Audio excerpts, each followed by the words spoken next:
El Foro Fiscal.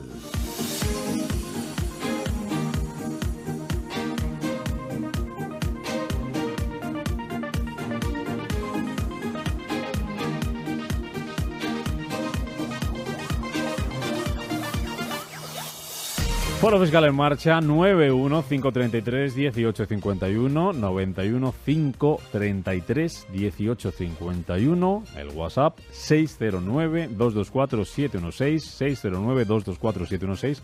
Saben que en este último número, en el de WhatsApp, pueden dejarnos mensajes de texto, también de audio, y pueden escribirnos también correo electrónico consultoriocapital@intereconomia.com. Hoy sus dudas las va a responder Adolfo Jiménez, el presidente de ASEFIGET. Adolfo, ¿cómo estás? Buenos días. Muy bien, muchas gracias. Buenos días. Que se presenta ya lo divertido, ¿no? Lo de la campaña de la renta. Ya estamos liados. Ya estamos liados, ¿no? Sí. Ya, ¿desde cuándo llevamos liados con esto? Pues desde el día 13 de marzo ya se podían obtener los datos fiscales. O sea que, bueno, ya es cuestión de ir viéndolos, ir comprobando que sean correctos. ¿Por qué esos datos fiscales que recogen y qué debemos tener en cuenta acerca de ellos? Recogen casi toda la información, es decir, toda la información que tiene Hacienda de lo que hemos podido, de los rendimientos que hemos podido obtener. Prácticamente da igual que seas un autónomo, si has facturado, lógicamente tiene el dato de las retenciones, si eres, lógicamente, si es una nómina, empleado por cuenta ajena, pues tiene absolutamente todo. Es decir, ¿qué le va a faltar siempre a Hacienda? Supongo que este año le faltará como los anteriores. Si hemos pagado a... esto que son deducibles, pero que ellos no lo tienen, dicen que por protección de datos a un partido político, si hemos pagado, eso a lo mejor sí, pero lo de los colegios, cosas de ese tipo. Los colegios. ¿Qué hacemos con los colegios, Adolfo? Sí, las aportaciones a los sindicatos. ¿Lo metemos este año de los concertados bueno, o no? Este año sí se ha incrementado el tema de guarderías, sí. O sea, es decir, el famoso de la maternidad, paternidad, sí. ¿no? Eso pues eso ya no. Porque... Efectivamente es exento, está exento, y sí que podemos, puesto que había un aumento de hasta 1.200 euros, demostrando los gastos de guardería, etcétera. Pero los que hemos tenido niño en 2000, o hemos disfrutado de esa paternidad en 2018, eso no se devolvió automáticamente como en años anteriores, sino que nos lo van a devolver la declaración de este año. Eso sí, ¿no? Pero el que haya tenido el que haya tenido niño a partir de la fecha en la que salió la resolución... Ese no va a tener problemas, puesto que ya le va a constar a Hacienda como exento. ¿Alguna cosita más que hay que saber de la renta de este año? No va a haber papel. No, bueno, papel no ya. El papel prácticamente había poco, ya pues ahora pasa a nada, de poco a nada, ¿no? Y bueno, suben un poco algunos determinados límites. Lo que pasa es que este año estamos también en transición porque como se aprobó la reforma de esta ley el 5 de julio, ¿qué ocurre? Que ponían, pues que hasta 14.000 euros, pues no había que declarar o tener retenciones. Lo que pasa que como es prácticamente medio año, pues el límite se ha quedado en 13.000, 12.000 y pico euros. 12.600, ¿vale? Algo así, unos 12.600. Entonces ya el año que viene sí serán los 14, puesto que ya ocupará todo el ejercicio fiscal. Vamos a ver, Adolfo, qué les preocupa a nuestros oyentes, si es tema renta o es otras cuestiones. Empezamos en Zaragoza. Fernando, buenos días. Hola, buenos días. Cuéntenos. Tenía una pregunta. Tengo dinero en un broker en Londres y quería saber ese dinero, qué tipo de bien o derecho es para la declaración del modelo 720. Lo tiene usted en Londres, nos dice. Vale. Sí, situado en el extranjero, sí, vale. Son capitales. Es la declaración de capitales, de bienes y derechos situados en el extranjero. Correcto, ¿no, Adolfo? Sí, bueno, realmente... Gracias, Fernando. Escuche por la radio, por el teléfono, donde prefiera. Gracias. Sí, bueno, le digo, el modelo 720 tiene diferentes apartados y para este tema hay uno muy clarito, que son fondos que pueda tener. Simplemente sí, tendrá que incluir ahí el dato de la cuenta donde se tiene y ya está, no tiene más que hacer en el modelo 720. No pide demasiados datos. Lo único que tiene que tener en cuenta luego para años sucesivos es si aumenta, si varía el valor que declare este año, por el 2018, pues si varía más o menos 50.000 euros, 30.000 euros, perdón. Es hasta 50.000 el hecho de declarar. Si es inferior no lo tiene usted que declarar, y si luego varía en 30.000, pues tiene que volver a repetir la declaración el año siguiente, pero no tiene mayor complicación. Hay una novedad este año para gente que tenga dinero, no este caso similar, no este caso mismo repetido, sino similar para gente que tenga dinero en el extranjero. Sí, bueno, novedad, ¿no? Sí, porque como se declara bienes y derechos en el extranjero, incluido el dinero, evidentemente, antes estaba excluido, por ejemplo, si uno tenía bitcoins o sea, monedas de este tipo, vaya, y cosas así, y ya se han incluido. Es decir, hay que decirlo, la verdad que era un poco raro, ¿no? Que se dijera, raro, o no sé si realmente estaba hecho a conciencia, ¿no? El que no se declarara ese tipo de bienes. Ahora hay que declararlo. 915331851, Marcelino, buenos días. Hola, buenos días. Quería hacer una parte de preguntitas. Sí, venga. Sobre la renta. Sobre la norma de confirmar era para confirmar la información que he oído aquí en este consultorio una vez. Las 2 meses anteriores y posteriores a una venta con pérdidas para poder declararlas en el año y no dejarlas al año siguiente. Entonces, tengo 2 ventas, la primera con resultado positivo de la misma acción, la segunda con negativo, que constaba de varias compras, pero solamente una venta. Ahí cerré la posición, pero la segunda fue en negativo. Entonces, el resultado de sumar, pues si la primera y la segunda sale negativo. Yo había oído ahí que al cerrar la posición de esa acción se podía declarar al año siguiente.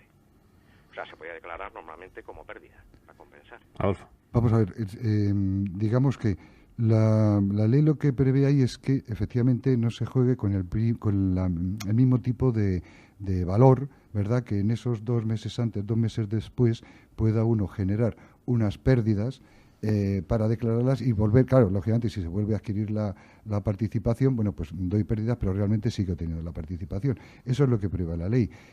Si usted, supongo que cuando me comenta esto es porque está hablando de ese tipo de valor. Entonces, si ha tenido beneficios pérdida, pero el resultado final y en el que como ha cerrado es una pérdida, sí la puede usted obtener, la tiene como pérdida como tal. No sé si es un poco complicado este tema, pero aquí depende del valor que luego se haya quedado en la participación. Es decir, lo que no se puede poner es una pérdida si se ha jugado con ello durante esos 2 meses antes, 2 meses después, ¿vale? Es decir, que si he tenido beneficio y pérdida y la pérdida es inferior, no podría quitármela, ¿vale? Por ese tipo de acción, porque sigo teniendo el mismo. Otra cosa es que haya obtenido menos al cerrar la posición y por lo tanto sí pueda obtener esa pérdida. No sé si me he explicado más o menos. Es que estas cosas son bastante complicadas y casi hay que hacerlas con los números delante. ¿La segunda cuestión cuál era, La segunda es que me ha pasado el banco una acción americana como un canje de acciones que ha cambiado de nombre. Sí. Entonces me presenta una venta y una compra con el mismo día. Yo eso lo he declarado pues igual que está, o sea, el mismo día compra y venta que me da pérdidas. Pero lo he puesto no como compra y venta, lo he puesto en la casilla de la 029 de la declaración de la renta, que son rendimientos, amortización, transmisión y canje. Entonces, no sé si estará bien puesta porque me han pedido que vaya, me han pedido la comprobación de los rendimientos de retenciones Hacienda. Lo que pasa es que es el mismo tipo, el mismo valor. Es el mismo, o sea, un valor le han cambiado de nombre, o sea, te da un... Hombre, aquí depende hasta dónde pueda llegue Hacienda, porque podríamos entrar en el caso anterior. Es decir, lo que pasa es que si ha cambiado el nombre no tiene por qué verlo Hacienda. Esto ya es cuestión de, al declararlo, ¿quién aporta la prueba? Si tiene un nombre distinto, en principio es un valor distinto. Con lo cual, el resultado que haya, evidentemente, se puede declarar tal y como haya salido. Ahora, si por una de aquellas Hacienda supiera que ese valor, de alguna manera supiera que ese valor es el mismo, ¿no? Porque ha cambiado de nombre, estamos en el ejemplo que hemos hablado antes. Sí. Vamos, la cosa era que lo he puesto en una casilla que no es la de ganancias y pérdidas patrimoniales, sino en rendimientos. Hombre, vamos a ver hasta dónde está mal, porque al final sabe que esto es tributación del ahorro, por lo tanto la tributación es la misma, pero es verdad que no se puede compensar pérdidas, o sea, si son patrimoniales, con el ahorro, o el máximo es el 25%, si está dentro de ese límite. Es decir, si Hacienda no sale perjudicada al realizar usted su declaración, no sale perjudicada económicamente, no va a tener ningún problema. Si saliera perjudicada, porque la compensación es superior, es donde le podrían decir, no, el límite del 25%, y efectivamente hay una pérdida que podrá usted compensar durante los 4 años siguientes. Gracias, Marcelino. Muchas gracias. Gracias. Vamos con un correo electrónico. Dice, le doy una casa por valor de 145.000 euros. La he vendido por 105.000 euros. ¿Tengo que pagar algo la declaración de la renta? Es Pepe el que nos escribe. Bueno, depende de sus circunstancias. Vamos a ver. En principio pagar, no. ¿Por qué? Porque si tiene una pérdida, solo se paga cuando tiene unos beneficios. Otra cosa es la historia del ayuntamiento, ¿no? El famoso de las plusvalías, pero que en principio claro, ¿no? tampoco. Bueno, claro, depende. ¿No? Ha seguido habiendo sentencias, pero bueno, más o menos sí. Es decir, el tema de que hay que probar, o sea, le corresponde, las últimas sentencias son que le corresponde al contribuyente probar que existe esa pérdida, ¿no? Entonces, ahí es donde, bueno, en principio pruebas son las propias escrituras de adquisición, de cuando la compró, claro, y la de venta actual. En principio suele ser suficiente como tal la prueba, puede uno tirar a tasaciones, etcétera. Y en el caso de la renta, pues no, está claro que tiene una pérdida, además, sí lo tiene que declarar, por supuesto, pone la pérdida, que puede ser compensable con beneficios futuros de este tipo, claro.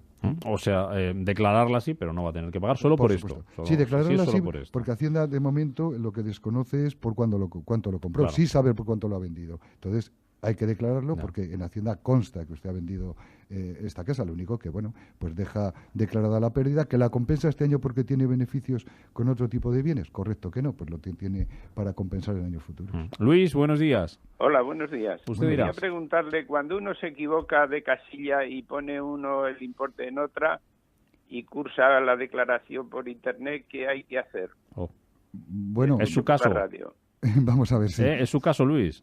Sí. Ay. A ver. Vamos a ver, dentro de plazo usted entiendo que puede modificar absolutamente todo. Aquí lo primordial es, como explicaba en el ejemplo anterior, es si esto, el hecho de haberse equivocado en una casilla está produciendo pues un menoscabo al importe que le pudiera sacar como cuota o no. Por eso digo, es más o menos importante. ¿Que no lo hay? Pues hombre, es fácil que no ocurra absolutamente nada, ¿no? Si Hacienda pierde, es decir, sale menos cuota por este cambio de casilla, lógicamente está cambiando el tipo de tributación, evidentemente lo más fácil es que le llamen o le hagan una paralela, ¿no? Con lo cual, pero vamos, está a tiempo, estamos ahora mismo, por mucho que haya un borrador, lo puede rectificar. Bueno. Que texto también, dice, me gustaría preguntar cómo se tributa por el juego online. La pregunta es, si tengo 200 euros, pero he perdido 100, ¿tengo que pagar por los 200 o puedo deducir la pérdida? Otra pregunta, dice, si retiro el dinero de la casa de apuestas, ¿tengo que pagar por lo que retiro las ganancias que hubiera?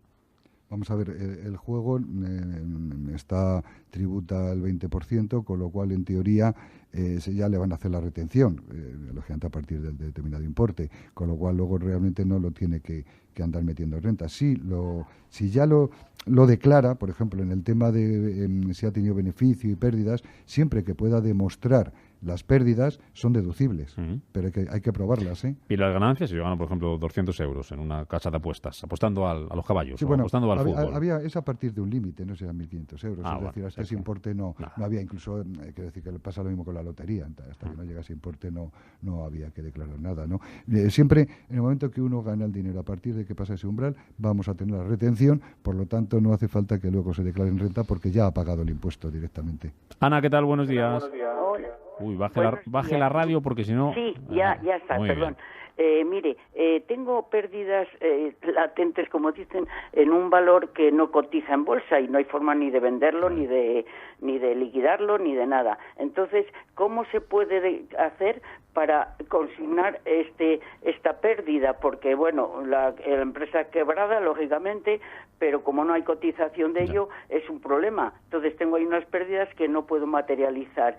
¿Qué fórmula hay, si de notaría, no sé, alguna fórmula que me digan que sea válida hacia Hacienda para hacer estas pérdidas? Gracias, Ana. Sí. Esta creo que me la sé Adolfo. Esta se la puede vender a alguien. Sí. ¿No? ¿Es así? No, bueno, o disolver. Es decir, el problema... Yo había oído que se las puede vender a alguien que no le va a suponer ningún compromiso y entonces ya tiene precio... Bueno, es una fórmula. ¿Y ese alguien luego qué hace? No, en principio, bueno, como tiene, no sé... O si le sirve, es una solución, ¿no? Pero bueno, sin entrar en terceros... Sin amarronar a nadie. Claro.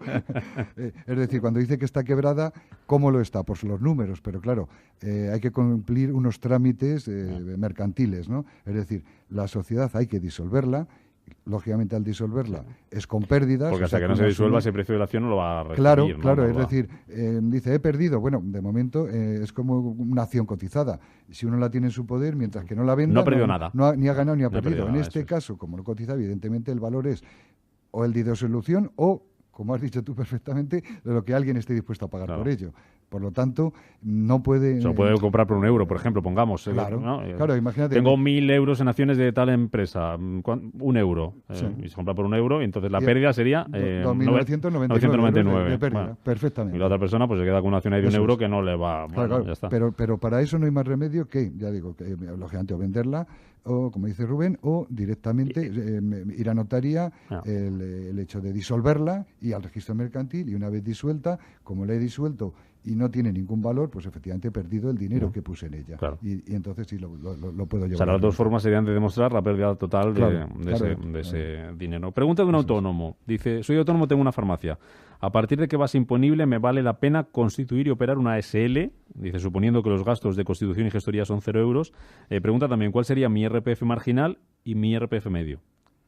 Bueno, es que esto, vamos a ver, Denota. Lo último es imposible contestarlo, puesto que depende de las rentas, claro, evidentemente. Por lo tanto, estamos hablando de renta que la tarifa es progresiva, con lo cual depende. No es lo mismo ganar 10.000 al año que ganar 100.000. Evidentemente cambia muchísimo. Eso va a ser, ¿no? ¿Cuándo realmente uno puede pasar de ser autónomo, quiero decir persona física, a tener una sociedad? Pues hombre, también depende de todas las circunstancias. Es decir, aquí no estamos hablando de una actividad profesional, entiendo que es una actividad empresarial, pero bueno, conozco casos en los que Hacienda también se ha metido. Imagínese que crea la sociedad usted sola, y trabaja usted sola, que la sociedad tiene una ganancia de 200.000 euros en el año y usted se ha puesto un sueldo, ¿no?, como administradora y única trabajadora de 20.000. Pues hombre, es fácil que Hacienda diga, hombre, esto es más renta que otra cosa, ¿no? Lo han hecho, ¿no?, a pesar de ser una actividad empresarial. Por lo tanto, esos límites no es fácil establecerlos, o digamos, o que hay un umbral, y es en el momento que como autónomo su rendimiento neto está en torno a los 40.000 euros aproximadamente, que es lo que le va a llevar a tributar a una tarifa del 25%, que es el impuesto de sociedades. Terminamos con Mateo. Mateo, ¿qué tal? Buenos días. Hola, buenos días. Baje la radio para que no se líe, porque nos va a escuchar por ahí como de fondo. Sí, enhorabuena por el programa. Gracias. Entonces, espere, voy a bajar. Sí, baje la radio, porque si no va a ser un poco difícil. A mí no me ha quedado muy claro lo del tema de las plusvalías con minusvalías en los 2 meses. Entonces, a ver con un ejemplo si podría ser así. Venga, vamos a ver. Tengo acciones de una sociedad A con plusvalías. Vendo de una sociedad B con minusvalías. De la sociedad B, ¿tengo que esperar 2 meses para volver a comprar acciones o no? Y segunda pregunta, yo tengo acciones de Airbus, bueno, ejemplo, Airbus o BMW, que Airbus cotiza en bolsa española, pero me hacen retención en Holanda, y en BMW me hacen retención en Alemania. ¿Esa retención en Holanda y en Alemania la puedo recuperar de alguna manera? ¿Me la deduzco en la renta o tengo que pedirle al Estado alemán y holandés que me lo devuelvan? Bien. Qué lío. Vamos a ver, esperemos que no. Gracias, Mateo. Vale, gracias. Vale, no, a la primera parte, en principio no. Usted, sociedad A, sociedad B, estamos hablando de valores absolutamente distintos que uno puede ganar, otro puede perder. Lo compensa perfecta y directamente. Pero no tiene que esperar 2 meses y no. de B. Los 2 meses o 4, vaya, 2 antes, 2 después, solo entran en caso de que los valores sean los mismos, vaya, o análogos, como el caso que preguntaba el oyente anterior, que decía, claro, que es que los han cambiado de nombre. Pero estamos hablando del mismo valor. Pero en este caso usted me está diciendo valores absolutamente distintos. Sí, pero si quiere volver a comprar de B, que preguntaba Mateo, ¿tiene que esperar 2 meses? Efectivamente, si he perdido en B, que es donde he perdido, y vuelvo a adquirir y lo B, compensas con A, ya tienes que esperar 2 meses para... Yo lo puedo compensar con A siempre, porque son distintos. Lo que no podría compensar es si vuelvo a adquirir B. Eso es lo que no sería compensar, la pérdida de B. 2 meses. Exactamente, tienen que pasar al menos esos 2 meses. ¿Vale? ¿Y el tema de lo de Holanda? Y lo de Holanda no tiene que pedir allí nada. Es decir, esa retención se considerará un impuesto pagado en estos países y directamente aquí en España, por los tratados internacionales, podrá deducirse el impuesto pagado en el extranjero. Qué difícil es todo esto, Adolfo. Bueno, menos mal que estáis aquí para ayudarnos. Gracias, Adolfo Jiménez, presidente de SFG. Nos veremos ya en plena declaración de la renta. Muchas gracias. Será todavía más divertido. Más divertido. Gracias, adiós. Gracias.